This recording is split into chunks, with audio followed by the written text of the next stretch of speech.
وہ اس وقت یونیورسٹی کے کوریڈور سے گزر رہی تھی۔ آج اس کا یونیورسٹی میں پہلا دن تھا۔ اس کا تعلق پشاور سے تھا۔ اس کے خاندان میں لڑکیوں کو پڑھنے کی اجازت نہیں تھی، لیکن اس کی ضد کے آگے اس کے خاندان نے بھی گھٹنے ٹیک دیے تھے۔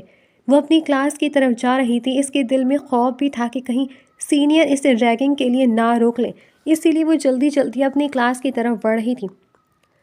ارحاب اور اس کے دوست اس وقت یونیورسٹی کی سیڑھیوں پر بیٹھے تھے کہ سامنے سے ایک بڑی سی چادر میں ملبوس لڑکی آتی دکھائی دی۔ ارے ارحاب، وہ دیکھ لڑکی، لگتا ہے نیو اسٹوڈنٹ ہے۔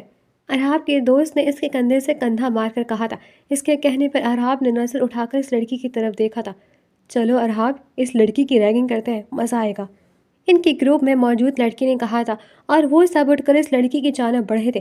انہوں نے اس لڑکی کا راستہ روک لیا تھا۔ پشمینے جو اپنے دھیان میں آگے بڑھ رہی تھی کہ اچانک سامنے سے ایک گروپ نے اس کا راستہ روک لیا۔ پشمینے ڈر گئی تھی۔ اے لڑکی، کون ہو تم؟ اپنا نام تو بتاؤ۔ ایک لڑکے نے اسے اوپر سے نیچے تک دیکھتے ہوئے کہا تھا۔ آپ لوگ کون ہیں؟ پلیز میرا راستہ چھوڑیں، پشمینے نے ڈرتے ہوئے کہا تھا۔ بیبی گرل، راستہ بھی چھوڑ دیں گے، پہلے اپنا نام تو بتا دو، دوسرے لڑکے نے سامنے آتے ہوئے کہا تھا۔ پشمینے، بتا دیا، اب تو جانے دے، مجھے کلاس کے لیے لیٹ ہو رہی ہے۔ پشمینے نے ان کی طرف دیکھتے ہوئے کہا تھا۔ اتنی جلدی کیا ہے، ہمیں ریگنگ تو کرنے دو، ان کے گروپ میں موجود لڑکی نے کہا تھا۔ وہ ہولیے سے ہی ماڈرن لگ رہی تھی۔ دیکھیں، بعد میں کر لیجیے گا، ابھی مجھے جانے دیں، پشمینے نے کہا اور آگے کی طرف بڑھنے لگی تھی جب ارحاب نے اس کا راستہ روکا تھا۔ سنائی نہیں دیا تمہیں؟ سارا نے ابھی کیا کہا؟ ابھی تمہاری ریگنگ ہوگی، پھر تم جا سکتی ہو، ارحاب نے اس کی آنکھوں میں آنکھیں ڈال کر کہا تھا۔ اس کی بات پر پشمینے نے تھوک نکلا تھا۔ لڑکی، تمہارا ڈیئر یہ ہے کہ تم ارحاب کو پرپوز کرو گی، وہ بھی پوری یونیورسٹی کے سامنے، احمد نے کہا تھا، جبکہ اس کی بات پر پشمینے کا رنگ اڑ گیا تھا۔ میں ایسا کچھ نہیں کروں گی، پشمینے نے فوراً کہا تھا۔ کرنا تو پڑے گا، نہیں تو سارے دن یہیں پر کھڑی رہو گی، اب کی بار احد نے کہا تھا۔ میں نہیں کروں گی، پشمینے نے دو بدو جواب دیا تھا۔ ٹھیک ہے، تو یہیں کھڑی رہو، احمد نے کہتے ہوئے اپنے دوستوں کو اشارہ کیا تو ان سب نے اس کے گرد گھیرا ڈالا تھا۔ ان کی حرکت پر پشمینے کا رنگ فق ہوا تھا۔ وہ کچھ دیر ایسے ہی کھڑی رہیں۔ ان کے انداز دیکھ کر لگ رہا تھا وہ بنا پرپوز کی اسے جانے نہیں دیں گے۔ ٹھیک ہے، میں کرتی ہوں۔ ارحاب کون ہے؟ آخر وہ ہار مانتے ہوئے بولی تھی۔ یہ ہے ارحاب، احمد نے ارحاب کی طرف اشارہ کر کے کہا تھا۔ پشمینے نے ایک نظر اس کو دیکھا اور پھر اس کی جانب بڑھی تھی۔ ارحاب اس کے سارے معاملے میں بالکل خاموش کھڑا تھا۔ پشمینے آگے آئی اور اس کے سامنے ایک گھٹنا نیچے رکھ کر بیٹھی تھی۔ اس کے انداز سے بیزاری صاف جھلک رہی تھی۔ احمد نے اس کے ہاتھ میں پھول تھما دیا تھا۔ ول یو میری می؟ پشمینے نے ہمت کر کے کہا تھا اور پھول اس کی جانب بڑھایا تھا۔ ارحاب نے ایک نظر اس کو دیکھا تھا اور پھر اس کے ہاتھ سے پھول تھام لیا۔ پشمینے فوراً اٹھی تھی اور وہاں سے بھاگنے کے انداز میں نکلی تھی۔ یہ جانے بغیر وہ کسی کے دل کی پوری دنیا ہلا گئی تھی۔ وہ یونیورسٹی میں داخل ہوئی تو سامنے بینچ پر ارحاب خانزادہ بیٹھا تھا۔ اس کے چہرے پر سنجیدگی چھائی ہوئی تھی اور وہ پشمینے کی طرف دیکھ رہا تھا۔ اسے اپنی جانب دیکھتا پا کر پشمینے کو بہت عجیب لگا تھا، لیکن وہ اسے نظر انداز کر کے اپنی کلاس کی طرف بڑھ گئی تھی۔ کلاس اٹینڈ کرنے کے بعد وہ اپنی دوست کے ساتھ لائبریری آ گئی تھی۔ اسے اسائنمنٹ پر ورک کرنا تھا۔ ان دونوں نے بکس لی تھیں اور کونے کی بینچ پر جا بیٹھی تھی۔ ابھی انہوں نے پڑھنا سٹارٹ ہی کیا تھا جب سامنے کی کرسی کھینچ کر کوئی اس پر بیٹھا تھا۔ پشمینے نے نظر اٹھا کر دیکھا تو سامنے ارحاب بیٹھا تھا۔ کسی مدد کی ضرورت ہو تو مجھے بتانا، میں ہیلپ کر دوں گا، ارحاب نے رسانیت سے اس کی جانب دیکھ کر کہا تھا۔ مسٹر، ہمیں مدد کی ضرورت نہیں ہے، اگر ہوگی بھی تو آپ سے نہیں لیں گے، پشمینے نے جواب دیا تھا۔ ٹھیک ہے، ارحاب نے ٹھنڈے لہجے میں کہا تھا۔ تو یہاں کیوں بیٹھے ہیں؟ جائیں یہاں سے، پشمینے نے اسے ہنوز بیٹھا دیکھ کر کہا تھا۔ میری مرضی، میں جہاں بھی بیٹھوں، ارحاب نے آئی برو اچکا کر کہا تھا۔ لیکن یہاں پہلے ہم آ کر بیٹھے ہیں، پشمینے نے کہا تھا۔ یہ جگہ تمہارے نام نہیں لگی، کوئی بھی کہیں آ کر بیٹھ سکتا ہے، ارحاب نے دو بدو جواب دیا تھا۔ ٹھیک ہے، تم بیٹھو، ہم ہی چلے جاتے ہیں، چلو عائشہ یہاں سے، پشمینے نے اپنی دوست سے کہا تھا اور پھر اپنا سامان اٹھا کے لائبریری سے باہر نکل گئی تھی۔ ارحاب کی نظروں نے دور تک اس کا پیچھا کیا تھا۔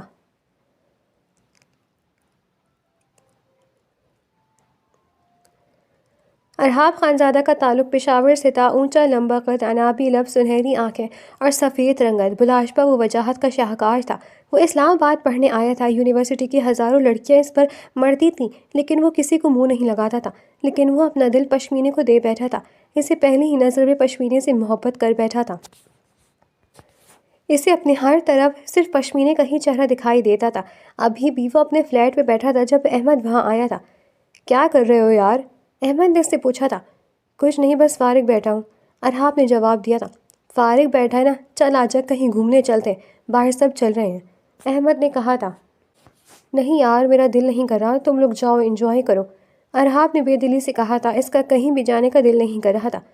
ارے کیوں نہیں جانا، چل اٹھ، احمد نے کہتے اسے بازو سے پکڑا تھا اور کھینچتے ہوئے باہر لے آیا تھا۔ اس کے گروپ کے تمام لوگ وہاں موجود تھے۔ وہ سب لوگ گاڑی بیٹھے اور ریسٹورنٹ کی جانب بڑھ گئے تھے۔ وہ ریسٹورنٹ میں داخل ہوتے تو ہر طرف رش تھا۔ انہیں سائڈ پر ایک خالی میز نظر آئی۔ وہ سب اس پر جا کر بیٹھ گئے تھے۔ سب نے اپنا آرڈر لکھوایا تھا۔ ارحاب بے دلی سے وہاں بیٹھا تھا۔ اس کے ہر انداز سے بیزاری صاف جھلک رہی تھی، لیکن وہ مجبوراً وہاں بیٹھا تھا۔ ابھی انہیں وہاں آئے کچھ ہی دیر ہوئی تھی کہ سامنے سے دو لڑکیاں چلتی ہوئی آئیں اور ان کے سامنے موجود ٹیبل پر بیٹھ گئیں۔ ارحاب نے یوں نہیں غیر ارادی طور پر نظر اٹھائی تو سامنے پشمینے بیٹھی تھی۔ اس کی نظر اس کے چہرے پر جیسے اٹک سی گئی تھی۔ وہ ارد گرد کا احساس بھلائے بس اس کے چہرے کو دیکھنے میں مگن تھا۔ اپنے اوپر کسی کی نظر محسوس کر کے پشمینے نے یوں نہیں نظر اٹھائی تو سامنے بیٹھے ارحاب کی نظروں سے جا ٹکرائی تھی۔ پشمینے نے ایک نظر اسے دیکھا تھا اور پھر سر جھٹک کر عائشہ کی جانب متوجہ ہو گئی تھی۔ اس کی حرکت پر ارحاب کو بھی اپنی بے اختیاری کا احساس ہوا تھا اور وہ بھی نظریں جھکا گیا تھا۔ دن یوں نہیں گزر رہے تھے۔ ارحاب کے دل میں پشمینے کی محبت دن بدن بڑھتی ہی جا رہی تھی، جبکہ پشمینہ اس بات سے بے خبر اپنی پڑھائی میں مصروف تھی۔ ارحاب کے دوستوں نے اس کو پشمینے کو پرپوز کرنے کا مشورہ دیا۔ پہلے تو ہچکچایا کیونکہ جانتا تھا کہ پشمینے اس مزاج کی لڑکی نہیں ہے، لیکن پھر ٹرائی کرنے کا سوچ کر راضی ہو گیا۔ ارحاب نے رنگ خریدی اور پشمینے کو پرپوز کرنے چل دیا۔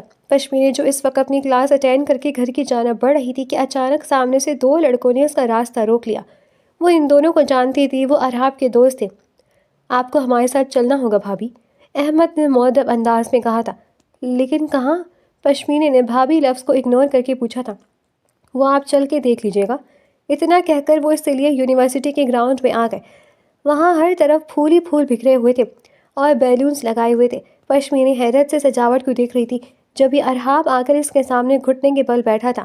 اس کے ایک ہاتھ میں رنگ تھی۔ ول یو میری می؟ ارحاب نے رنگ آگے بڑھائے ہوئے پوچھا تھا۔ پشمینے نے بے یقینی سے ارحاب کو دیکھ رہی تھی۔ اس نے ایک نظر گراؤنڈ میں موجود اسٹوڈنٹس کو دیکھا تھا اور پھر ارحاب کو۔ کیا تم مجھ سے شادی کرو گی؟ اسے خاموش دیکھ کر ارحاب نے اپنے الفاظ دہرائے تھے۔ اس کے لہجے میں آس تھی جیسے پشمینے ہاں کر دے گی۔ اس کے دوبارہ پوچھنے پر پشمینے نے نفی میں سر ہلایا تھا اور وہاں سے جانے لگی تھی کہ ارحاب نے اس کی کلائی تھام کر اسے روک لیا تھا۔ اس کی اس حرکت پر پشمینے کو بہت غصہ آیا تھا اور اس نے اپنا ہاتھ آزاد کروا کر ارحاب کو تھپڑ دے مارا تھا اور پھر وہاں سے بھاگتے ہوئے نکل گئی تھی۔ اس کی حرکت پر ارحاب ابھی تک ششدر کھڑا تھا۔ اس کا ہاتھ بے یقینی سے اپنے گال کی طرف گیا تھا۔ اس نے ایک نظر سب کو دیکھا تھا اور پھر تیز قدموں سے وہاں سے نکل گیا تھا۔ اس کی اتنی ہمت کہ اس نے ارحاب خانزادہ پر ہاتھ اٹھایا۔ ارحاب نے اپنی روم کی حالت بگاڑتے ہوئے کہا تھا، میں اس کو چھوڑوں گا نہیں، اس کی ایسی حالت کر دوں گا کہ وہ مجھ سے پناہ مانگے گی۔ ارحاب نے اپنے بال ہاتھوں میں جکڑتے ہوئے کہا تھا۔ اس کا غصہ کسی طور پر کم نہیں ہو رہا تھا۔ اس کے ہاتھوں کی نسیں ابھر آئی تھیں اور جبڑے سختی سے تنے ہوئے تھے۔ اس کا بس نہیں چل رہا تھا کہ وہ پشمینے کا حشر بگاڑ دے۔ اس نے بہت مشکل سے خود پر قابو پایا تھا۔ دوسری جانب پشمینے روتے ہوئے ہاسٹل میں داخل ہوئی تھی۔ وہ سیدھا اپنے روم میں گئی تھی اور بیڈ پر اوندھے منہ گر کر رونے لگی تھی۔ اس سے اپنی قسمت پر رونا آ رہا تھا۔ وہ بھی ارحاب کو پسند کرنے لگی تھی لیکن اپنے باپ کی وجہ سے ہاں نہ کر سکی تھی۔ وہ اپنے باپ کی دوسری بیوی سے تھی۔ اس کے باپ نے 2 شادیاں کی تھیں، ایک خاندان کی عورت سے اور دوسری پشمینے کی ماں سے۔ شائستہ اور اشفاق ایک یونیورسٹی میں پڑھتے تھے۔ انہوں نے شائستہ سے اپنی پسند کی شادی کی تھی۔ ان کے گھر والے انہیں بہو تسلیم نہیں کرتے تھے۔ شادی کے 2 سال بعد پشمینے پیدا ہوئی تھی، لیکن اس کی پیدائش کے وقت شائستہ بیگم اس دنیا سے چلی گئی تھی۔ پشمینے کو اشفاق صاحب اپنے ساتھ لے آئے تھے اور وہاں ان کی پرورش ہوئی تھی۔ حویلی میں کوئی بھی اس کو پسند نہیں کرتا تھا، اس پر ظلم بھی کرتے تھے۔ پشمینے نے بہت منت سماجت کے اپنے باپ سے یونیورسٹی جانے کی اجازت لی تھی۔ اگر وہ ارحاب کو ہاں کر دیتی تو اس کا باپ اسے مار دیتا، اس لیے دل پر پتھر رکھ کر اس نے اس سے انکار کر دیا تھا۔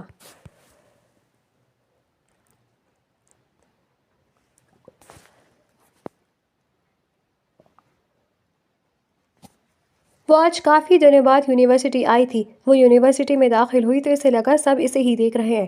وہ تیز تیز قدموں سے اپنی کلاس کی طرف بڑھ گئی۔ ابھی وہ پہلی کلاس ہی اٹینڈ کر کے فارغ ہوئی تھی کہ اس کا موبائل بج اٹھا۔ اس نے موبائل نکال کر کال چیک کی تو اس کے بابا کی کال تھی۔ اس نے بے ساختہ تھوک نکلا تھا۔ وہ اپنی دوست سے ایکسکیوز کر کے اس نے باہر آ کر کال پک کی تھی۔ السلام علیکم بابا، اس نے احترام سے سلام کیا تھا۔ وعلیکم السلام، کیسی ہو؟ اس کے بابا نے سخت لہجے میں پوچھا تھا۔ میں ٹھیک ہوں بابا، آپ کیسے ہیں؟ اس نے جواباً پوچھا تھا۔ میں بھی ٹھیک ہوں، تمہاری یونیورسٹی کے باہر گاڑی کھڑی ہے، جلدی سے باہر آ جاؤ، پشاور آنا ہے تمہیں۔ اشفاق صاحب مردے پر آئے تھے۔ پر بابا میرے فائنل ہونے والے ہیں، میں ایسے کیسے آ جاؤں؟ پشمینے نے احتجاجاً کہا تھا۔ سنائی نہیں دے رہا تمہیں؟ فوراً آؤ، ایک ضروری کام ہے تم سے۔ اس بار اشفاق صاحب نے غصے سے کہا تھا۔ پر بابا میرا سامان تو ہاسٹل میں ہے، پشمینے نے آہستہ آواز میں کہا تھا۔ ارے بھاڑ میں گیا سامان، بعد میں آ جائے گا، ابھی تم فوراً پہنچو پشاور، اشفاق صاحب نے غصے میں کہا۔ ٹھیک ہے بابا، اس نے کہہ کر کال کاٹ لی۔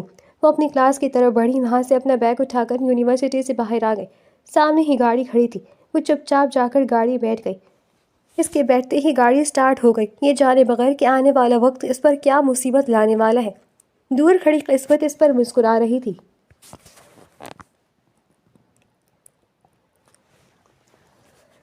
ارحاب خانزادہ اس وقت جرگے میں موجود تھا۔ اس کی جان سے پیارے بھائی کا قتل ہو گیا تھا۔ اس کے باپا نے اسے ایمرجنسی کال کر کے بلایا تھا۔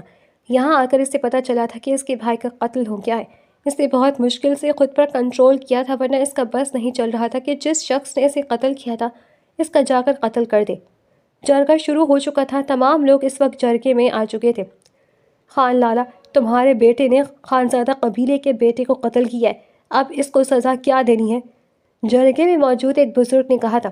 مجھے خون کے بدلے خون چاہیے، ارحاب خانزادہ نے غصے سے کہا تھا۔ پر ہم ونی دینے کو تیار ہیں، اشفاق صاحب نے فوراً کہا تھا۔ لیکن مجھے ونی نہیں چاہیے، مجھے خون کے بدلے خون ہی لینا ہے، ارحاب نے پھر سے کہا تھا۔ دیکھو تم لوگوں کو زمین چاہیے، میں وہ بھی دینے کو تیار ہوں، لیکن میں اپنے بیٹے کو مرنے نہیں دے سکتا، اشفاق صاحب نے تڑپ کر کہا تھا۔ ٹھیک ہے، ہم ونی لینے کو تیار ہیں، یوسف خانزادہ ارحاب کے والد نے کہا تھا۔ ان کی بات پر ارحاب کے ماتھے پر بل پڑے تھے، لیکن وہ کچھ نہیں کر سکتا تھا۔ چلے پھر، اگر دونوں خاندان ونی پر راضی ہوتے ہیں تو اب اشفاق خانزادہ اپنی بیٹی کو ونی کریں گے، سردار نے کہا، اور جرگہ برخاست ہو گیا تھا۔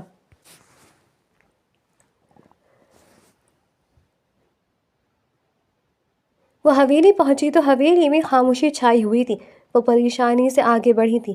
بابا کیا ہوا؟ آپ نے مجھے اچانک بلا لیا، سب خیریت تو ہے نا؟ پشمینے نے پریشانی سے پوچھا۔ کچھ بھی ٹھیک نہیں ہے، تمہارے بھائی نے خانزادہ قبیلے کے بیٹے کو قتل کر دیا، اب تمہیں ونی کیا جائے گا۔ ان کی بات پر پشمینے کا رنگ اڑ گیا تھا۔ یہ آپ کیا کہہ رہے ہیں بابا؟ پشمینے نے بے یقینی سے پوچھا تھا۔ فیصلہ ہو چکا ہے، تمہیں ونی کیا جا رہا ہے، اشفاق صاحب نے سخت لہجے میں کہا تھا۔ بابا پلیز مجھے ونی نہ کریں، پلیز، وہ روتے ہوئے ہاتھ جوڑ کر بولی تھی، جبکہ اشفاق صاحب کے چہرے پر کوئی نرمی نہیں تھی۔ اس کے گھر والوں نے اسے جھوٹ بول کر یونیورسٹی بلایا تھا، ورنہ وہ کبھی بھی گھر نہ آتی۔ سکینہ بوا، اس کو تیار کریں، کچھ دیر میں اس کو ونی کیا جائے گا، اشفاق صاحب نے ملازمہ کو حکم دیا تھا۔ سکینہ بوا آگے بڑھیں اور اسے وہاں سے لے گئی۔ کچھ دیر بعد اسے تیار کر کے باہر لایا گیا تھا۔ اسے نہیں پتا تھا کہ اس کا نکاح کس سے ہو رہا تھا۔ نکاح کی کارروائی مکمل ہوئی، وہ کسی بے جان گڑیا کی طرح بیٹھی تھی۔ کچھ دیر بعد اس کے سر پر بڑی سی چادر اڑائی گئی اور اس کا گھونگھٹ اس کے چہرے پر ڈال دیا۔ اسے باہر لے جا کر گاڑی میں بٹھایا گیا تھا۔ اسے ایسے لگ رہا تھا جیسے اس کا جنازہ اٹھایا جا رہا ہے۔ وہ دروازے کے ساتھ لگ کر بیٹھی تھی۔ کچھ دیر میں گاڑی اسٹارٹ ہوئی اور آگے چل پڑی۔ تمام سفر خاموشی سے گزرا تھا۔ گاڑی رکی ہوئی اور وہ خاموشی سے بیٹھی تھی۔ گاڑی کے دروازے کھلنے کی آواز آئی، لیکن اس کے وجود میں کوئی جنبش نہ آئی۔ جب بھی کسی نے گاڑی کا دروازہ کھولا اور اسے بازو سے پکڑ کر کھینچا تھا اور اسے پکڑ کر کھینچتے ہوئے اندر کی جانب لے آیا تھا، اس کے چہرے سے چادر ہٹ گئی تھی۔ اس عورت نے اسے لے جا کر ایک عورت کے قدموں میں لے جا کر پھینک دیا تھا۔ وہ عورت چہرے سے ہی خران قسم کی لگ رہی تھی۔ اس نے پشمینے کو بالوں سے پکڑ کر اٹھایا تھا۔ پشمینے کے منہ سے چیخ نکل گئی۔ اسے ایسا لگا جیسے وہ اس کے بالوں کو جڑوں سے اکھاڑ دے گی۔ تمہارے بھائی نے مارا ہے نا میرے بیٹے کو؟ میں تمہیں بتاؤں گی کہ زنگار کس چیز کا نام ہے۔ تمہارا وہ حال کروں گی کہ تم مجھ سے پناہ مانگو گی۔ زنگار خانم نے ہنوس اس کے بال کھینچتے ہوئے کہا تھا۔ چھوڑے، مجھے درد ہو رہا ہے، پشمینے روتے ہوئے بولی تھی۔ ہو تو تمہیں چھوڑ دوں؟ بیوی کو درد ہو رہا ہے؟ زنگار خانم نے اس کے منہ پر زوردار تھپڑ مارا تھا۔ وہ الٹ کر فرش پر جا گری تھی۔ شاہدہ، او شاہدہ، اس کو لے کر جا کر اسٹور روم میں پھینکا، اور ہاں، آج سے کچن کے سارے کام یہ کرے گی، زنگار خانم نے پھنکارتے ہوئے کہا تھا۔ شاہدہ نے آگے بڑھ کر اس کو اٹھایا تھا اور لے جا کر اسٹور روم میں پھینک دیا تھا۔ باہر سے دروازہ بند کر کے وہ چلی گئی تھی۔ پشمینے اٹھ کر سیدھی ہو کر بیٹھی تھی۔ اسٹور روم میں اندھیرا ہی اندھیرا تھا۔ اس کا دل گھبرانے لگا۔ مارے دہشت کے وہ خاموشی سے گھٹنوں میں منہ دیے بیٹھ گئی تھی۔ وہ پھوٹ پھوٹ کر رو دی تھی۔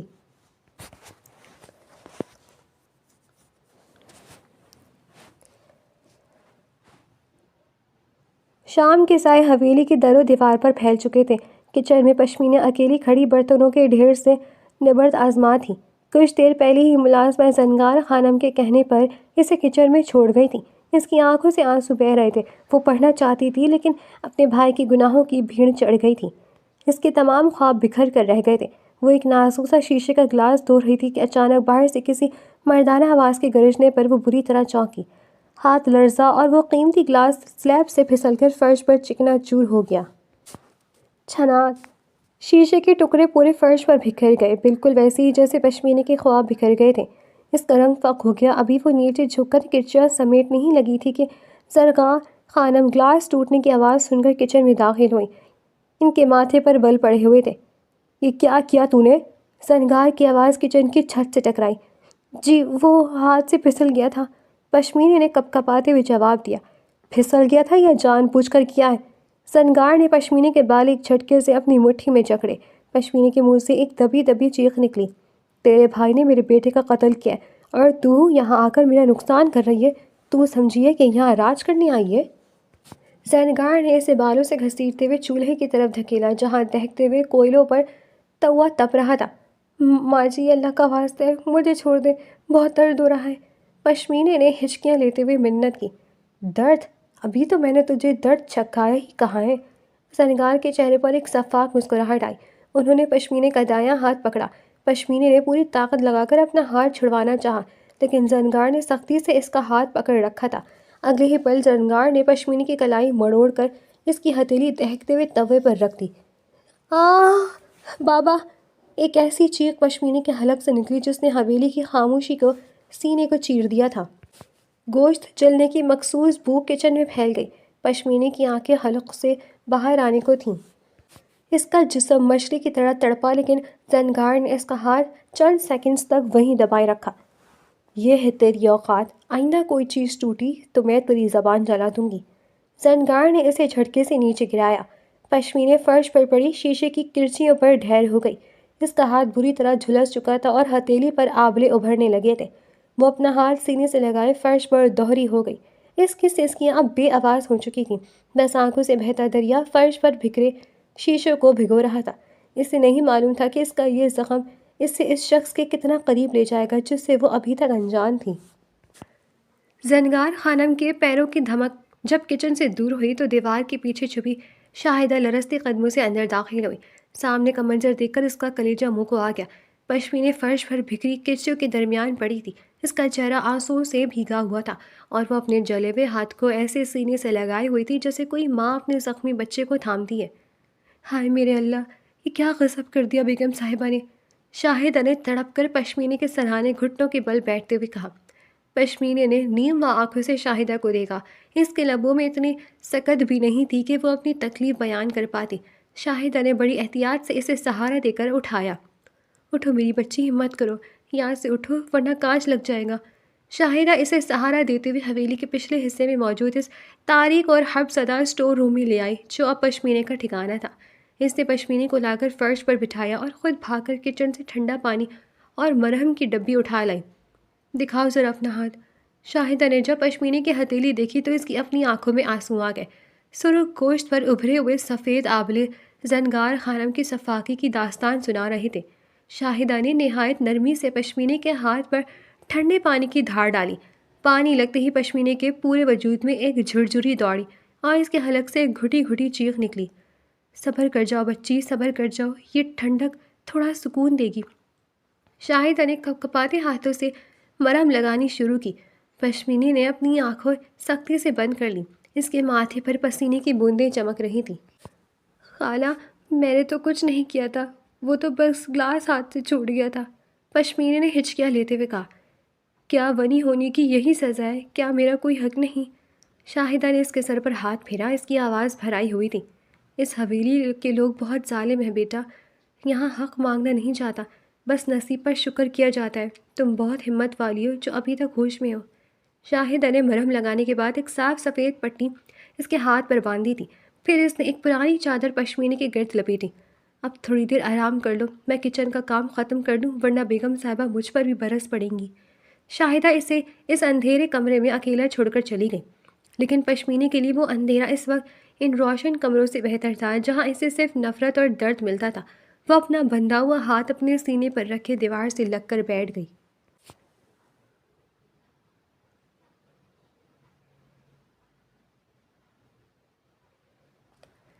دن یوں نہیں بے کیف سے گزر رہے تھے، لیکن پشمینے کے زخم ابھی پوری طرح بھرے نہیں تھے۔ وہ دن بھر کی مشقت کے بعد اسٹور روم کے ٹوٹے ہوئے بستر پر لیٹی بس چھت کو گھور رہی تھی جب اسے دروازے پر دستک محسوس ہوئی۔ اسے لگا شاہدہ آئی ہوگی، لیکن اگلے ہی پل دروازہ کھلا اور ارحاب کا کزن فہد نشیلی نظروں اور مکرو مسکراہٹ کے ساتھ اندر داخل ہوا۔ وہ کئی دنوں سے حویلی میں مہمان تھا اور کچن کے چکر لگاتے ہوئے اس کی نظر پشمینے کی معصومیت پر پڑ چکی تھی۔ کون ہے؟ پشمینے ہڑبڑا کر اٹھ بیٹھی تھی۔ اس نے چادر اپنے گرد لپیٹ کر خود کو دیوار کے ساتھ لگانے کی کوشش کی۔ اتنا ڈر کیوں رہی ہو پشمینے؟ اس حویلی میں کوئی بھی تو تمہارا نہیں، تو میں نے سوچا تمہاری تنہائی دور کر دوں میں۔ فہد کی آواز میں غلاظت تھی۔ وہ آہستہ آہستہ اس کی طرف بڑھنے لگا۔ باہر نکلے یہاں سے، ورنہ میں شور مچا دوں گی۔ پشمینے کی آواز خوف سے کانپ رہی تھی۔ شور؟ اس کونے میں تمہاری آواز سننے والا کوئی نہیں ہے۔ فہد نے ایک جھٹکے سے اس کا وہ ہاتھ تھامنا چاہا جس پر ابھی بھی پٹی بندھی تھی۔ پشمینے کی ایک سسکی نکل گئی۔ دوسری طرف شاہدہ جو باورچی خانے سے فارغ ہو کر پشمینے کے لیے کھانا لا رہی تھی، اس نے فہد کو اسٹور روم میں گھستے دیکھ لیا تھا۔ وہ جانتی تھی کہ اگر وہ خود اندر گئی تو کچھ نہیں کر پائے گی، اور زنگار خانم تو کبھی پشمینے کا ساتھ نہیں دے گی۔ وہ پاگلوں کی طرح دوڑتی ہوئی ارحاب کے کمرے کی طرف بڑھی۔ ارحاب اس وقت بالکنی میں کھڑا سگریٹ پی رہا تھا جب شاہدہ بغیر دستک دیے اندر داخل ہوئی۔ ارحاب بابا، غضب ہو گیا، جلدی چلیں۔ شاہدہ ہانپ رہی تھی۔ کیا ہوا شاہدہ بوا، آپ اتنی پریشان کیوں ہیں؟ ارحاب نے حیرت سے پوچھا۔ وہ فہد بابا، وہ پشمینے کے کمرے میں گھس گئے ہیں، خدا کے لیے چلیں، وہ بچی مر جائے گی۔ شاہدہ کا جملہ ابھی پورا بھی نہیں ہوا تھا کہ ارحاب کی آنکھوں میں خون اتر آیا۔ اس کے جبڑے سختی سے بھیج گئے۔ اسے نہیں معلوم تھا کہ وہ لڑکی پشمینے ہے، لیکن ایک عورت کی عزت کا سوال اور فہد کی فطرت سے وہ بخوبی واقف تھا۔ وہ ایک طوفان کی طرح کمرے سے نکلا اور پچھلے حصے کی طرف دوڑا۔ اسٹور روم کے اندر فہد پشمینے کی کلائی دبوچ چکا تھا۔ بہت نخرے دکھاتی ہو، ذرا دیکھو تو صحیح اس پردے کے پیچھے کیا ہے۔ جیسے ہی فہد نے پشمینے کی طرف ہاتھ بڑھایا، دروازہ ایک زوردار لاٹ سے کھلا اور ارحاب اندر داخل ہوا۔ فہد! ارحاب کی دھاڑ نے فہد کے ہاتھ پاؤں پھلا دیے۔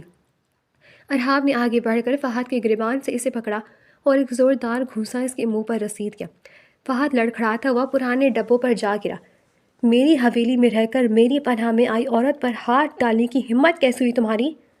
ارحاب نے اسے گریبان سے اٹھایا اور ایک کے بعد ایک کئی تھپڑ اس کے منہ پر رسید کیے۔ اس کا غصہ قابو سے باہر تھا۔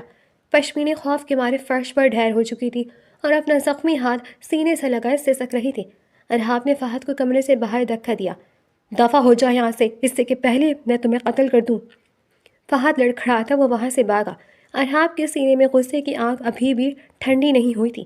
وہ ہانپتا وہ مڑا تاکہ اس لڑکی کو دیکھ سکے جس کی وجہ سے آج اس کی غیرت جاگی تھی۔ تم ٹھیک ہو؟ ارحاب نے سخت لہجے میں پوچھا، لیکن جیسے ہی پشمینے نے اپنا سر اٹھا کر اسے دیکھا، ارحاب کے جسم کا سارا خون منجمد ہو گیا۔ سامنے موجود لڑکی پشمینے تھی۔ اس کی آنکھوں کی پتلیاں تک ساکت ہو گئیں۔ وہ پلکیں جھپکائے بنا اس کو دیکھ رہا تھا۔ ارحاب کی نظر پشمینے کے اس ہاتھ پر پڑی جو اس نے سینے سے لگائے ہوا تھا۔ خون آلود میلی پٹی اور اس کی نیچے جلی ہوئی جلد دیکھ کر ارحاب کو لگا جیسے کسی نے اس کو اپنی روح کو جھنجھوڑ کر رکھ دیا ہے۔ پشمینے تم؟ اس کی آواز لڑکھڑا گئی۔ تمہارا یہ حال کس نے کیا؟ یہ ہاتھ کیسے جلا؟ پشمینے نے ایک نظر ارحاب کو دیکھا۔ اس کی نظروں میں ہزاروں شکوے تھے اور پھر وہ بے ہوش ہو کر فرش پر گر گئی۔ ارحاب نے لپک کر اسے اپنی باہوں میں تھام لیا۔ اس لمحے اسے احساس ہوا کہ جس لڑکی سے وہ بدلہ لینے کی قسمیں کھا رہا تھا وہ تو پہلے ہی اپنی زندگی کی جنگ ہار رہی تھی۔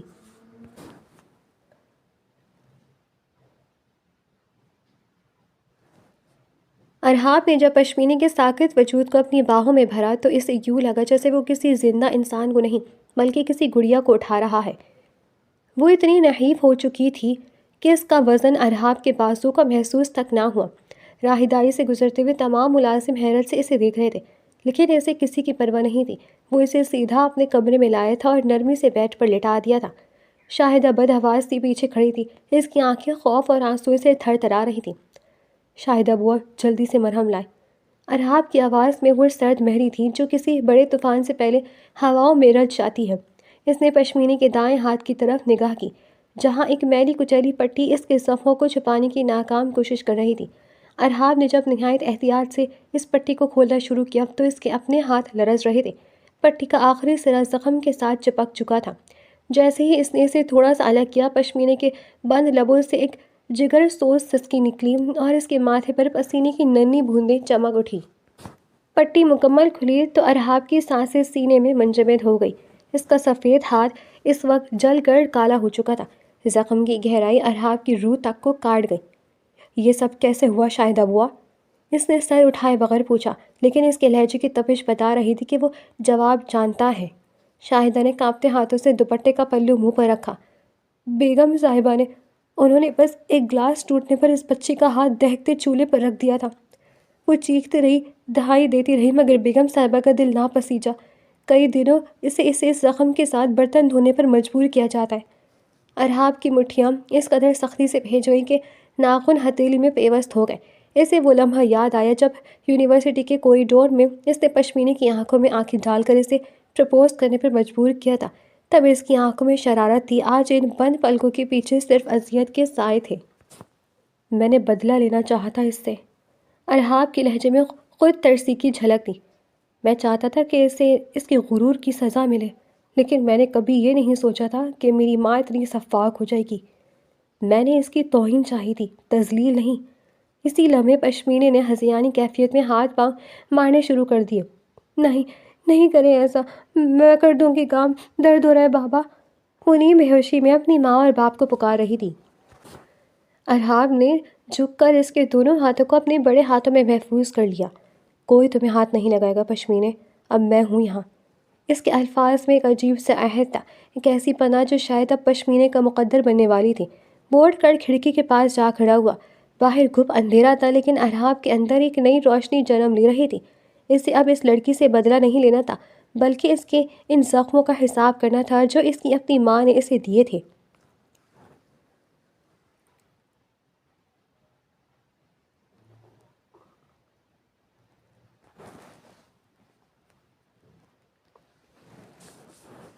ارحاب کی آنکھوں میں اس وقت ایک ایسی چنگاری تھی جو اس سے پہلے زنگار بیگم نے کبھی نہیں دیکھی تھی۔ وہ پشمینے کو اپنے کمرے میں چھوڑ کر سیدھا اپنی ماں کے کمرے کی طرف بڑھا، جہاں زنگار بیگم اپنی تسبیح لیے جانماز پر بیٹھی تھی۔ ماں جی! ارحاب کی آواز کمرے کی دیواروں سے ٹکرائی۔ زنگار بیگم نے سکون سے سر گھما کر اپنے بیٹے کو دیکھا۔ آ گیا ارحاب، آؤ بیٹھو، میں تمہارے پسندیدہ کباب بنوانے کا کہہ رہی تھی۔ کباب چھوڑے ماں جی، یہ بتائیں کہ اس لڑکی کا وہ حال کرنے کی ضرورت کیا تھی؟ ارحاب نے غصے کو ضبط کرتے ہوئے پوچھا۔ اس کا ہاتھ جلا دیا آپ نے، ایک معمولی سے گلاس کے لیے؟ زنگار بیگم کے چہرے کے تاثرات پل بھر میں بدل گئے۔ انہوں نے تصویر سائڈ پر رکھی اور بڑے اطمینان سے اٹھ کھڑی ہوئیں۔ ارحاب، تم ایک بنی کی طرفداری کر رہے ہو؟ وہ لڑکی یہاں عیاشی کرنے نہیں آئی، وہ اپنے بھائی کے گناہوں کا کفارہ ادا کرنے آئی ہے۔ اس کا بھائی میرے بیٹے کا قاتل ہے، یہ مت بھولو۔ اس کے بھائی نے قتل کیا ہے، اس نے نہیں، ارحاب دھاڑا۔ اور ونی کا مطلب یہ نہیں ہوتا کہ اسے زندہ جلا دیا جائے۔ وہ انسان ہے ماں جی، کوئی جانور نہیں جسے آپ جب چاہے اذیت دیں۔ آج اگر میں وقت پر نہ پہنچتا تو فہد اس کی عزت اچھال چکا ہوتا۔ زنگار بیگم نے ایک زہریلی مسکراہٹ کے ساتھ ارحاب کی طرف قدم بڑھایا۔ عزت؟ ونی کی کیسی عزت ارحاب؟ وہ تو پیروں کی جوتی ہوتی ہے، اور اگر فہد نے کچھ کر بھی لیا ہوتا تو کیا فرق پڑتا؟ وہ تو اس حویلی میں آئی ہی ذلیل ہونے کے لیے ہے۔ ارحال کا دل اپنی ماں کی یہ باتیں سن کر دہل گیا۔ اسے یقین نہیں آ رہا تھا کہ جو ماں اسے بچپن میں ذرا سی چوٹ لگنے پر تڑپ اٹھتی تھی، وہ کسی اور کی بیٹی کے لیے اتنی سنگ دل کیسے ہو سکتی ہیں۔ آج کے بعد وہ اسٹور روم میں نہیں رہے گی، ارحاب نے حتمی لہجے میں کہا۔ وہ میرے کمرے میں رہے گی، میری نگرانی میں، اور خبردار اگر کسی نے اسے ہاتھ بھی لگایا۔ زنگار بیگم کی آنکھیں غصے سے پھیل گئیں۔ میرے سامنے زبان چلا رہی ہو اس کل کی آئی ہوئی لڑکی کے لیے؟ ٹھیک ہے احرام، تم اسے اپنے کمرے میں رکھو یا اپنے سر پر بٹھاؤ، لیکن یاد رکھنا زنگار خانزادہ ہارنا نہیں جانتی۔ تم اسے جتنا بچاؤ گی میں اسے اتنی ہی تکلیف دوں گی۔ انہوں نے ارحاب کی آنکھوں میں آنکھیں ڈال کر ایک خوفناک عہد کیا۔ اب یہ جنگ تمہارے اور میرے درمیان ہے۔ تم اسے اپنی محبت کی ڈھال دو گے اور میں اسے اپنی نفرت کی آگ میں جلاؤں گی۔ دیکھتی ہوں تم اسے کب تک بچاتے ہو۔ ارحاب ایک لفظ کہے بغیر وہاں سے پلٹ گیا، لیکن اسے معلوم تھا کہ اس نے اپنی ماں سے نہیں بلکہ ایک ایسی عورت سے دشمنی مول لے لی ہے جو بدلہ لینے کے لیے کسی بھی حد تک جا سکتی تھی۔ ادھر زنگار بیگم کے ذہن میں اب پشمینے کے لیے ایک نیا اور زیادہ خطرناک منصوبہ تیار ہو رہا تھا۔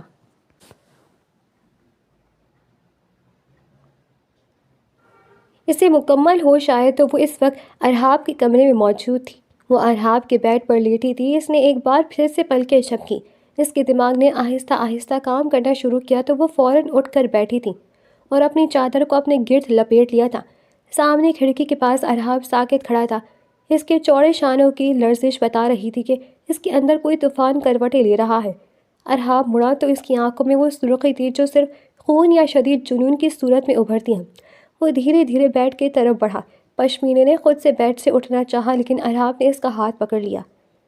یونیورسٹی کے اس دن سے اب تک میں نے ہر رات تمہارا چہرہ سوچ کر گزاری تھی پشمینے۔ ارحاب کی آواز میں ایک عجیب سی کھنک تھی جسے ٹوٹتا ہوا شیشہ۔ وہ اس کے اس قدر قریب بیٹھ گیا تھا کہ پشمینے کو اپنی سانسیں حلق میں رکتی ہوئی محسوس ہوئی۔ پشمینے نے لرزتی ہوئی نظریں اٹھا کر اسے دیکھا۔ ارحاب، آپ کے لیے تو میں ایک سودا ہوں نا، ونی ہوں، خون کا بدلہ ہوں، پھر یہ سب کیوں؟ ارحاب کے لبوں پر ایک تلخ اور زہریلی مسکراہٹ رینگ گئی۔ تم سودا نہیں ہو، تم وہ حساب ہو جو ادھارا رہ گیا تھا۔ تم نے اس دن سب کے سامنے میرا ہاتھ چھٹکا تھا نا، آج دیکھو تم اسی ہاتھ کی پناہ میں ہو۔ اس نے ایک دم پشمینے کی کلائی دبوچ لی۔ پشمینے کے منہ سے ایک سسکی نکلی کیونکہ ارحاب کی انگلیاں اس کے اس زخمی ہاتھ کے عین اوپر جمی تھیں۔ ارحاب، خدا کا واسطہ ہے، میرا ہاتھ جلا ہوا ہے، مجھے درد ہو رہا ہے۔ اس نے ہچکیاں لیتے ہوئے التجا کی، لیکن ارحاب پر اس وقت خانزادوں کی وہ انا سوار تھی جو کسی کی فریاد نہیں سنتی۔ درد تو مجھے ہوا تھا پشمینے، جب تم نے مجھے ٹھکرایا تھا۔ اب اس حویلی میں تمہاری مرضی نہیں چلے گی، یہاں صرف میری حکمرانی چلے گی۔ اس کا لہجہ برف کی طرح سرد اور چٹان کی طرح سخت تھا۔ پشمینے نے پیچھے ہٹنے کی کوشش کی۔ اس کی آنکھوں میں پھیلا ہوا خوف ارحاب کے جنون کو مزید ہوا دے رہا تھا۔ ارحاب نے اس کی ہر التجا، اس کے ہر آنسو اور اس کے جسم کی لرزش کو یکسر نظر انداز کر دیا۔ وہ یہ بھول گیا کہ یہ وہی لڑکی ہے جس کی ایک جھلک کے لیے وہ گھنٹوں انتظار کرتا تھا۔ اس وقت اس کے سر پر صرف انتقام سوار تھا۔ اس نے جبر کے ساتھ پشمینے کی مزاحمت کو کچل دیا۔ پشمینے کی ناتواں آواز اس کے کمرے کی دوبیس دیواروں سے ٹکرا کر وہیں دم توڑ گئی۔ اس رات ارحاب نے اس سے اس کی رضا پوچھے بغیر وہ تمام حقوق چھین لیے جو ایک عورت کا مان ہوتے ہیں۔ پشمینے کی روح اس کے اپنے ہی وجود میں کہیں مٹی کی ڈھیر تلے دب گئی تھی۔ جب رات کا آخری پہر تھا، ارحاب بستر سے اٹھ کر دور جا کھڑا ہوا، لیکن اس کے چہرے پر فتح کا وہ سکون نہیں تھا جس کی اسے توقع تھی۔ بستر پر بکھری ہوئی پشمینے اس وقت اپنی بربادی پر آنسو بہا رہی تھی۔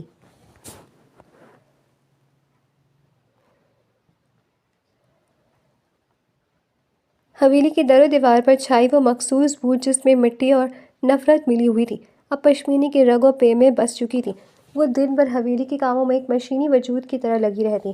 دن بھر کی تھکان کے باوجود ارحاب ہر رات اس سے اپنا حق وصول کرتا تھا، لیکن وہ اپنی حالت پر سوائے آنسو بہانے کے کچھ نہیں کر سکتی تھی۔ لیکن قدرت نے اس کی تقدیر میں ایک نیا موڑ لکھ دیا تھا۔ اس صبح جب وہ کچن میں آٹا گوندنے بیٹھی تھی، اچانک حویلی کا فرش اسے اپنی آنکھوں کے سامنے گھومتا محسوس ہوا تھا۔ اس کو چکر آیا اور اس کے ہاتھ تھر تھرانے لگے۔ شاہدہ بوا جو پاس ہی بیٹھی سبزیاں کاٹ رہی تھی، پشمینے کا زرد چہرہ دیکھ کر گھبرا گئی۔ بچی، تو ٹھیک تو ہے نا؟ شاہدہ نے اسے سہارا دینا چاہا، لیکن پشمینے کے لبوں سے صرف ایک سستی نکلی اور وہ بے ہوش ہو کر گر پڑی۔ حویلی میں ہلچل مچ گئی۔ جب ڈاکٹر نے معائنے کے بعد ارحاب اور زنگار بیگم کے سامنے وہ انکشاف کیا تو جیسے وقت ٹھہر گیا۔ مبارک ہو، پشمینی بی بی ماں بننے والی ہیں۔ یہ الفاظ ارحاب کے کانوں میں کسی دھماکے کی طرح گونجے۔ وہ جو اب تک پشمینے کو صرف اپنی انا کی تسکین کا ذریعہ سمجھتا تھا، ایک لمحے کے لیے سن ہو گیا۔ اس کے اندر ایک عجیب سا تلاطم برپا تھا۔ ایک طرف باپ بننے کا احساس اسے خوشی دے رہا تھا، پشمینے کو جب ہوش آئے تو اس نے خود کو بیڈ پر پایا۔ ارہاب سامنے کھڑا اسے دیکھ رہا تھا، لیکن اس کی نظروں میں وہ وحشت نہیں تھی جو راتوں کو ہوتی تھی۔ پشمینے نے اپنا ہاتھ آہستہ سے اپنے پیٹ پر رکھا۔ اس کی آنکھوں سے ایک بے آواز آنسو نکل کر کن پٹی میں جذب ہو گیا۔ اس کے لیے یہ خبر خوشیاں آئندہ تھی۔ اسے لگا جیسے اس کی سونی زندگی میں بہار آنے والی ہے۔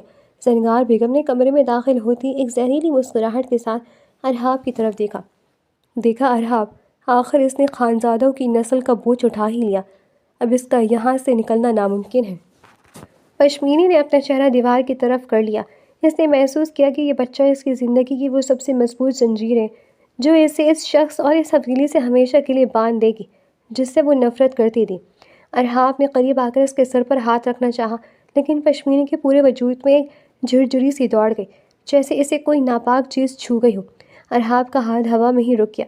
اسے پہلی بار احساس ہوا کہ جس عورت کو اس نے بستر پر فتح کر لیا تھا، اس کی روح تک پہنچنے کا راستہ اس نے خود اپنے ہاتھوں سے بند کر دیا تھا۔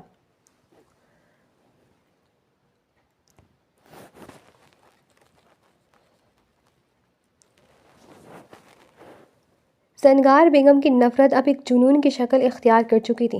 ان کے لیے پشمینے کے بطن میں پلنے والا بچہ خانزادوں کا وارث نہیں، بلکہ اس دشمن کی جڑ تھا جسے وہ مٹانا چاہتی تھی۔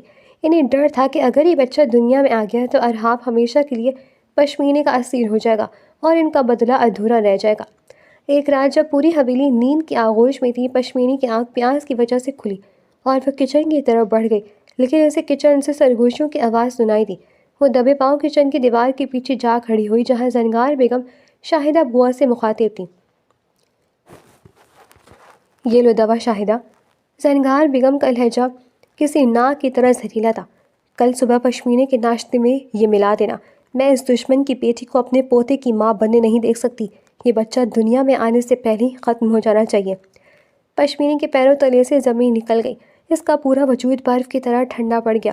وہ بچہ جو اب تک اس کے لیے جبر کی ایک نشانی تھا، اس لمحے اس کی زندگی کی واحد تمنا بن گیا۔ ممتا کی طرف نے اسے ایک ایسی ہمت دی جس کا اس نے کبھی تصور بھی نہیں کیا تھا۔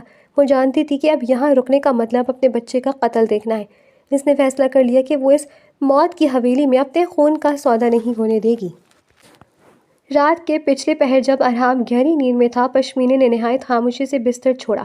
اس نے کچھ پیسے لیے اور اپنی وہی پرانی چادر اوڑھی اور ننگے پاؤں کمرے سے باہر نکل گئی۔ ہر آہٹ پر اسے لگتا کہ شاید ارہاب جاگ جائے گا یا کوئی گارڈ اسے دیکھ لے گا، لیکن اس کے قدم نہیں رکے۔ حویلی کا بھاری لکڑی کا دروازہ عبور کرتے وقت اس کا دل پسلیوں سے ٹکرا رہا تھا۔ باہر گپ اندھیرا تھا اور سنسان سڑک، لیکن اسے وہ اندھیرا اس حویلی کی روشنیوں سے ہزار گنا بہتر لگا۔ وہ بغیر پیچھے موڑے اندھا دھند بھاگنے لگی۔ اسے نہیں معلوم تھا کہ راستہ کہاں جاتا ہے، لیکن اسے اتنا یقین تھا کہ وہ اس جہنم سے دور جا رہی ہے جہاں اس کے بچے کی موت کی سازش رچی گئی تھی۔ صبح جب ارہاب کی آنکھ کھلی تو بستر کی سلوٹیں پشمینے کے فرار کی کہانی سنا رہی تھی۔ حویلی میں ایک طوفان کھڑا ہونے والا تھا، مگر پشمینے تب تک بہت دور نکل چکی تھی۔ وہ اپنی زندگی کی سب سے بڑی جنگ تنہا لڑنے کے لیے نکل پڑی تھی۔ پشمینے نے اسلام آباد پہنچ کر جب عائشہ کے دروازے پر دستک دی تو عائشہ اسے اس حال میں دیکھ کر ششدر رہ گئی۔ پیلا پڑتا چہرہ، آنکھوں میں چھپا خوف اور وہ لرزتے ہاتھ، عائشہ سب سمجھ گئی تھی۔ پشمینے نے روتے ہوئے اسے زنگار بیگم کی سازش اور ارہاب کے جبر کی پوری داستان سنا دی۔ عائشہ نے اسے پناہ تو دے دی، لیکن پشمینے کے دل سے خوف نہ نکلا۔ اسے معلوم تھا کہ ارہاب خانزادہ کی پہنچ بہت دور تک ہے اور وہ اسے اتنی آسانی سے نہیں چھوڑے گا۔ عائشہ، وہ مجھے ڈھونڈ لے گا، اسے پتہ چل جائے گا کہ میں یہاں ہوں اور پھر وہ میرا بچہ مجھ سے چھین لے گا، پشمینے نے سسکتے ہوئے کہا۔ عائشہ نے اس کی حالت دیکھ کر ایک بڑا فیصلہ کیا۔ اس نے راتوں رات پشمینے کو لاہور بھیجنے کا انتظام کیا جہاں اس کی خالہ رہتی تھی۔ پشمینے کے لیے یہ گمنامی ہی اس کی سب سے بڑی ڈھال تھی۔ لاہور کی گلیوں میں پشمینے کی ایک نئی زندگی شروع ہوئی۔ عائشہ کی خالہ نے اسے بیٹیوں کی طرح رکھا۔ ان کی اپنی کوئی اولاد نہیں تھی۔ وہاں کسی کو نہیں پتہ تھا کہ وہ کہاں سے آئی ہے اور اس کا ماضی کیا ہے۔ وقت گزرتا گیا اور پھر وہ دن آیا جب پشمینے کی زندگی میں روشنی کی پہلی کرن پھوٹی۔ اس کے آنگن میں خوبصورت گول مٹول اور پیارا سا بیٹا پیدا ہوا۔ اس بچے کی صورت بالکل ارہاب جیسی تھی، وہی سنہری آنکھیں اور وہی روبدار نقش، لیکن پشمینے نے اس کا نام اذلان رکھا تھا۔ اذلان کے آنے سے پشمینے کے مرجھائے ہوئے چہرے پر رونق لوٹ آئی تھی۔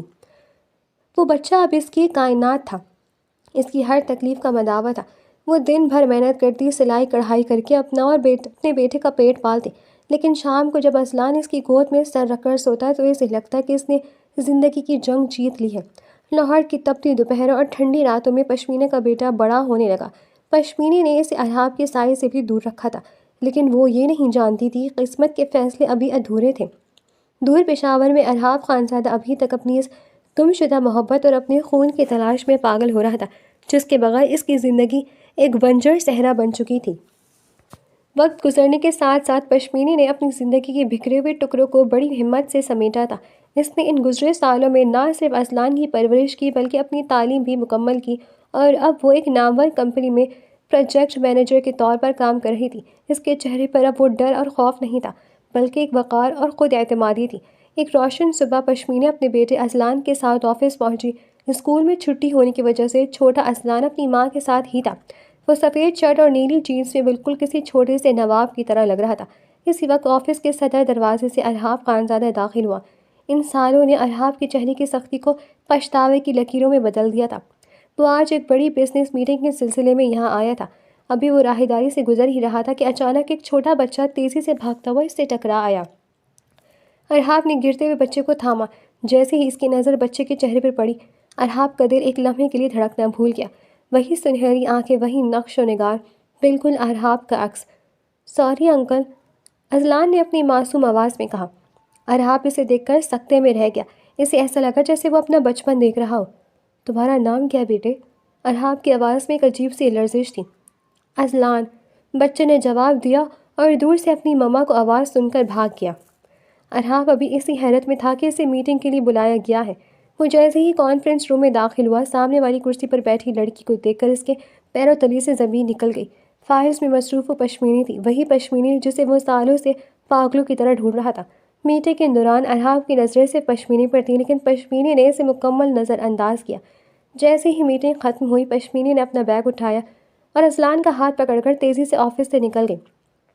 ارحاب نے اسے پکارنا چاہا، لیکن اس کے الفاظ حلق میں پھنس گئے۔ وہ خاموشی سے اس کا پیچھا کرتا ہوا لاہور کی ایک پرسکون علاقے میں واقع اس کے چھوٹے سے گھر تک پہنچ گیا۔ پشمینے نے جیسے ہی دروازہ کھول کر اندر داخل ہونے لگی، ارحاب نے آگے بڑھ کر دروازہ تھام لیا۔ پشمینے، ارحاب کی آواز میں سالوں کی تڑپ اور پچھتاوا تھا۔ پشمینے مڑی، اس کی آنکھوں میں آنسو تھے، لیکن لہجے میں اب بھی سختی تھی۔ اب یہاں کیوں آئے ہیں؟ کہ ابھی بھی میرا اور میرے بیٹے کا سکون چھیننا باقی ہے؟ نہیں پشمینے، میں ہار گیا ہوں۔ ارحاب اس کے سامنے اپنے گھٹنوں کے بل بیٹھ گیا۔ ان سالوں میں نے ہر پل اپنی غلطی کی سزا بھگتی ہے۔ مجھے معاف کر دو، میں تم سے اور اپنے بچے سے محبت کرتا ہوں پشمینے، میں بدل گیا ہوں، مجھے ایک موقع دے دو۔ پشمینے نے اسے دیکھا، وہ ارحاب جو کبھی انا کا پہاڑ تھا آج اس کی قدموں میں بکھرا ہوا تھا۔ پشمینے کی اپنی محبت جو اس نے برسوں سے اپنے دل کے کونے میں دفن کر رکھی تھی، آنسو بن کر بہہ نکلی۔ میں نے بھی آپ سے کبھی نفرت نہیں کی تھی ارحاب، لیکن آپ کی رویے نے مجھے بھگانے پر مجبور کر دیا تھا۔ ارحاب نے اس کا ہاتھ تھام لیا۔ اس بار اس کی گرفت میں جبر نہیں بلکہ تحفظ کا احساس تھا۔ میں بھی آپ سے محبت کرتی ہوں، لیکن اپنے باپ کے ڈر کی وجہ سے آپ کی پروپوزل کو ایکسیپٹ نہیں کیا۔ پشمینے نے روتے ہوئے بتایا تھا، جبکہ اس کی بات پر ارحاب دنگ رہ گیا تھا۔ اس کی آنکھوں میں آنسو آ گئے تھے۔ پشمینے اس کے ساتھ جانے پر راضی ہو گئی تھی۔ وہ تینوں پشاور پہنچے تو زنگار بیگم نے ان کا استقبال کیا تھا۔ ان گزرے سالوں میں وہ بہت بدل گئی تھی۔ انہیں اپنی غلطیوں کا احساس ہو گیا تھا۔ انہوں نے پشمینے سے معافی مانگ لی تھی۔ وہ حویلی جو کبھی پشمینے کے لیے ایک قید خانہ تھی، اب اس کی ہنسی اور اصلان کی شرارتوں سے مہکنے لگی تھی۔ ارحاب اور پشمینے کی وہ کہانی جو دکھ اور جبر سے شروع ہوئی تھی، یہ آخر کار محبت اور سکون کے جزیرے پر جہاں پہنچی۔